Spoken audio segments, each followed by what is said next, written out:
Welcome to the Thriving Artist Podcast, where we share strategies and support for artists to thrive. We know that the art world can feel like a lonely place, and we want to provide a network of support, impactful strategies, and an abundance of encouragement to help you grow your authentic art career. We're your hosts. I'm Jamie Smith. And I'm Kaylan Butine, and we are also the co-founders of the Thrive Together Network, a community of female and non-binary identifying artists and artists who are caregivers.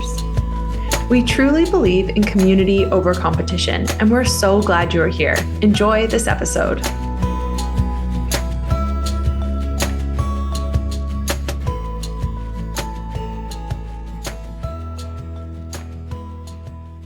Welcome to this episode. I'm Kaylan Butine, and I'm taking over the podcast on my own today to share a special episode with you about being an empowered artist.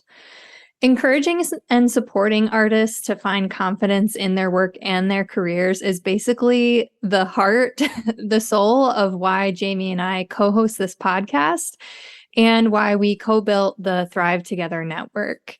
This passion comes from our own struggles being an artist in the world, particularly a female artist, trying to make a living, trying to make work that feels important to ourselves and to others.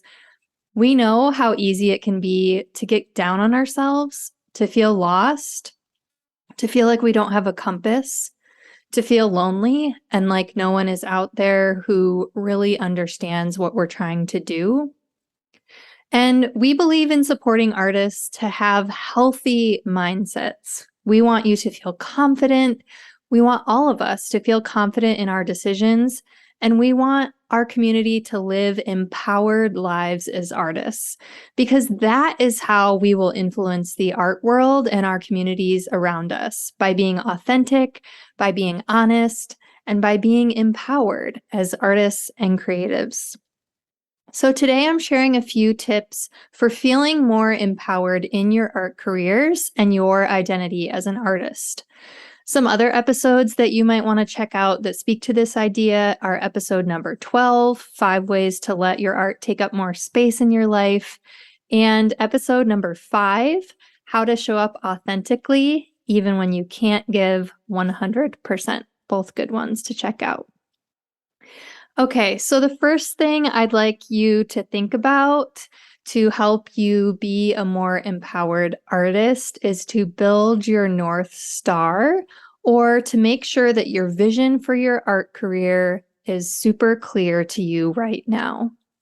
Your North Star is your personal mission statement. It's a fixed destination that you can sort of hitch your carriage to, that you can use as a guidepost to make decisions, to build your career as the world is always pulling you in different directions, as the world is changing, as you're filled with noise and being asked to make decisions and put your time and energy and resources different places.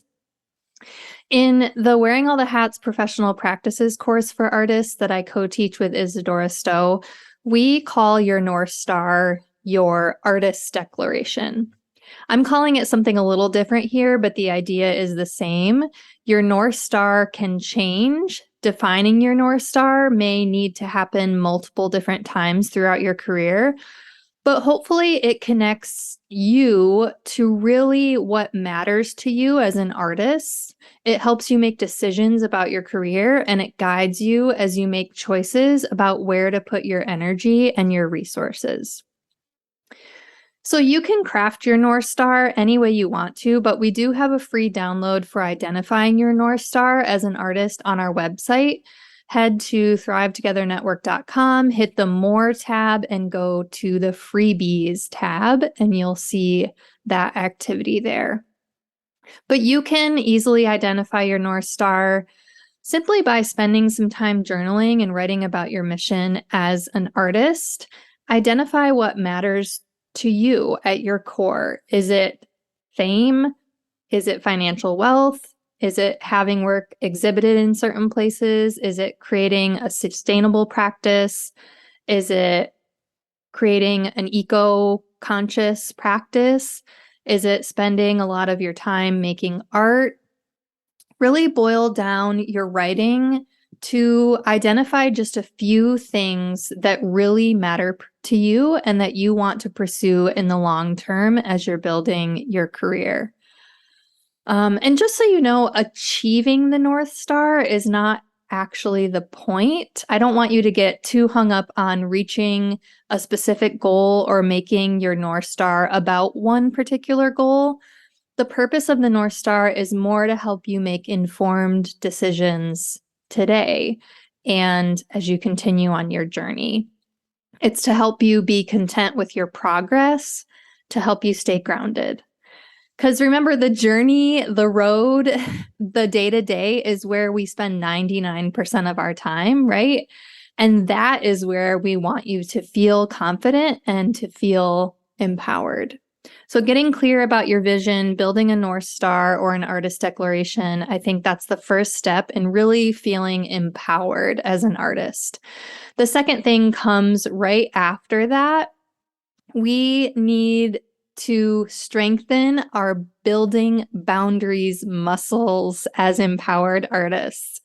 I believe that empowered artists have strong and clear boundaries.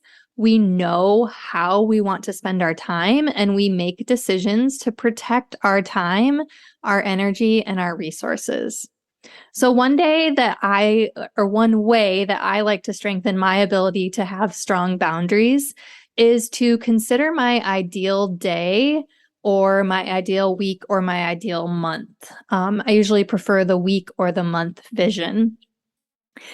To me, time is my most valuable resource. I'm guessing you consider time way up there, maybe your most valuable resource as well. I just feel like I can't know how to protect my time and have boundaries if I don't know how I want to spend my time, right? So first, I need to do this reflection and writing about what is my ideal way to spend my time. What does a balanced and a beautiful day or a week or a month look like for me as an artist? Identifying that helps me know where to place all the stuff that may come in the way of that ideal vision, right? It helps me see where I can draw some lines, where I can build those boundaries, where maybe I need to be flexible, where I might need to grow. And I know many of us are not as flexible with our time as we'd like to be. Maybe our ideal is just not achievable in this season of life. That's probably most of us. But I still think this is something that we can always be working towards. We can always be moving the needle closer towards more balance. And we can always be grounding ourselves in our vision for the life that we actually have and the life that we want to have as artists and, building those things up together. When you have this strong vision or your North Star, and when you know how you want to spend your time, you can strengthen your boundaries around making that time the way you want it to be spent. We can be kind, we can be generous, but we don't have to bend over backwards to accommodate others, right? We are empowered artists when we stand firm in what we want and when we unapologetically take up space in our lives, when we have strong building boundaries muscles. Okay, so we've talked about getting clear on our vision, building our North Star, having good boundary building muscles. I think the third thing, maybe one of the hardest, at least I know for the artists in my community, maybe that means it's a really, really important one. I don't think we can really feel empowered as artists unless we have a deep knowledge, a deep understanding, and a deep like for ourselves as individuals. So the third thing I'd like you to consider as we work towards being empowered artists is to make time that is just for yourself, not for your art, not, for other people, but just time that is just for you to spend time with you. This is about building up a relationship with yourself. It's about taking yourself on dates, giving yourself kindness and care in ways that you give others in your life. And really, the most important thing is to be present with yourself. I think that's the biggest key. Carving out moments when you're not worrying about others, you're not working on your career, you're not in your studio, you're not caregiving. I'm not talking about putting headphones in and listening to a true crime podcast while you make dinner and your kids are playing frantically in the background. Like that might be essential to, your avoiding the chaos at home. It might be something you enjoy, but that's not quality time with yourself, right? You can start small in this one, but I do think it's important to create moments where you aren't listening to anything or anyone, where you are actually alone with your thoughts, where you can journal, take notes, sit, breathe, connect with your feelings. I really believe the most empowered artists I know are empowered because they have deep self-knowledge and deep self-acceptance. So how can you create more of that in your life? Can you take yourself out to coffee for 1 hour every other week? Bring nothing but your journal and a pencil? Can you get away once or twice a year, maybe to a hotel and sleep, nourish your body with good food, and get in tune with your thoughts? You've heard me say it before, probably, but I love taking myself out to dinner once a quarter to reflect, check in, and just quiet the noise. These moments help me create clarity on my North Star, on my vision for my life. They help bring awareness to my boundaries and help me think about how I'm spending my time. And they do a lot of other things for me. So become more empowered by spending quality time with yourself. Give yourself love and acceptance and build habits into your life for getting to know yourself more deeply. Okay, so now that we have established how important it is to have a relationship with yourself, that brings me to your relationship with others. I think the fourth thing we can do to be more empowered artists is to surround ourselves with positive peers. This is so important and something I think women especially struggle with. I think we think that we need to be friends with everyone. We need to please everyone. We need to be flexible and accommodating. Artists struggle with this too. We just think that we're doormats sometimes, and it is not true. Maybe you've heard the saying that you are a combination of the top 5 people you spend the most time with. I think there's a lot of truth to that, and that it's important to put our energy and our time, with those, making sure that the top 5 people we spend time with are people who are very nourishing to us, right? However, in general, I think we are a combination of everyone we spend our time with, right? We are deeply influenced by others. It's just part of being human. We get ideas from people, we build habits, we follow trends. We're deeply influenced by the people around us. So be careful who you spend your time with. Be careful what you listen to, what you read, what you watch. Notice what people bring up in conversation. Does it align with your values? How do you feel after being around certain people? Notice how people treat you and talk with you, especially about your life as an artist. I don't think everyone in your life needs to understand being an artist. I think artists should have lots of friends they are surrounded with who are not artists. However, I do think those friends should value you and the work that you do, and I think they should think it's important work to be doing in the world. I think they should take you seriously, and I think they should support you. Another theory I heard on friendships recently was that you can generally split the people in your life up into 3 categories: people who build you up, people who are neutral or are just sort of there, and then people who bring you down. This was really effective for me to consider who may be the bringer downers in my life. It's true that some friendships I have been investing in weren't really or aren't really people who are doing much for me. In fact, sometimes spending time with those people, I walk away feeling worse about myself, or maybe I walk away feeling bad about other people, right? Working on building boundary muscles has been helping me in these friendships, helping me have a more organic flow to let some friendships come into my life and also to let some friendships flow out of my life in a way that feels positive and encouraging to me. So be more empowered by surrounding yourself with empowered people, people who inspire you, people who delight in you, who appreciate you, and who support you.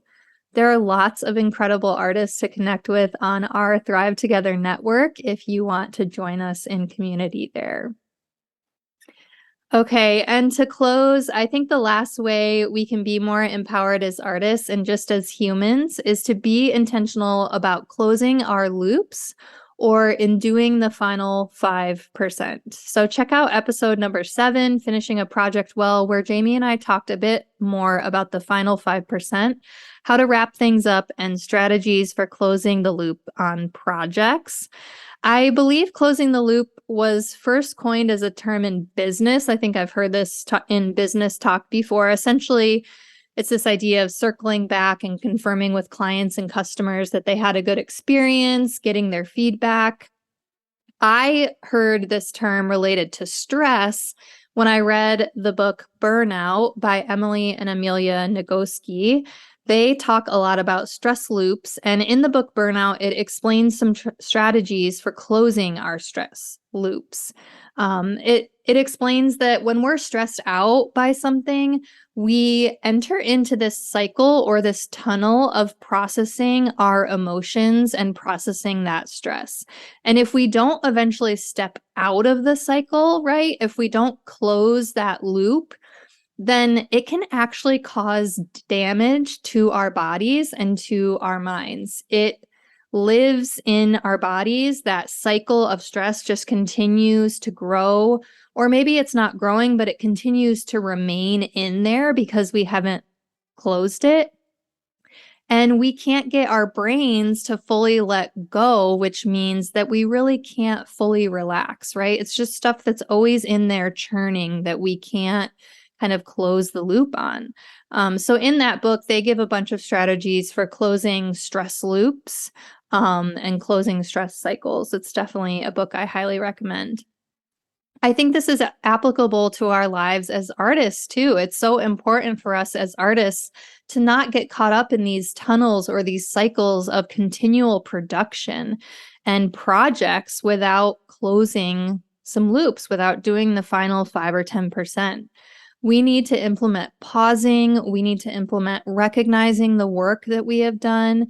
And of course, I'm sure you knew I was going to go here. We need to implement celebrating our work, right? That's part of closing the loop and building up your image of yourself as an empowered artist who is capable, who is functioning well, who is doing good work in the world.